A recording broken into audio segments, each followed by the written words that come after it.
మనం insert function అనే command button గురించి తెలుసుకుందాం. ఇది ఎక్కడున్నది? ఇక్కడ మీరు ఫార్ములా బార్ చూసారు కదా! దాని పక్కన ఉన్నది ఎఫ్ఎక్స్ అని. అదే ఇన్సర్ట్ ఫంక్షన్ బటన్. ఇది మనకి ఏ రీతిగా హెల్ప్ చేస్తది? ఇప్పుడు నేను ఇక్కడ ఒక ఫంక్షన్ ఇన్సర్ట్ చేయాలనుకుందాం ఫర్ ఎగ్జాంపుల్. ఈ సెల్‌ని సెలెక్ట్ చేసుకొని, ఈ ఎఫెక్ట్స్‌ని మనం క్లిక్ చేసినట్టయితే డైలాగ్ బాక్స్ వస్తుంది ఇన్సర్ట్ ఫంక్షన్. ఏ ఫంక్షన్ కావాలి మీకు? ఉదాహరణకు నేను మాక్సిమం అనే ఫంక్షన్ ఉపయోగిస్తా.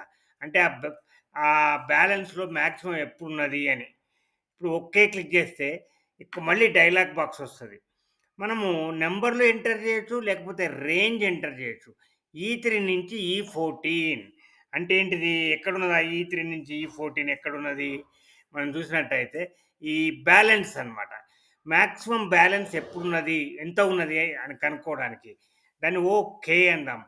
ఓకే అంటే కింద వాల్యూ వచ్చేస్తది. 99,000 వచ్చింది. అంటే ఫస్ట్ సెల్‌లో 99,000 చూసిర్రా? మాక్సిమం వచ్చేసింది. ఈ రకంగా మనకు కావాల్సిన ఫంక్షన్ ఏదైనా సరే మనం దాన్ని ఇన్సర్ట్ చేయొచ్చు.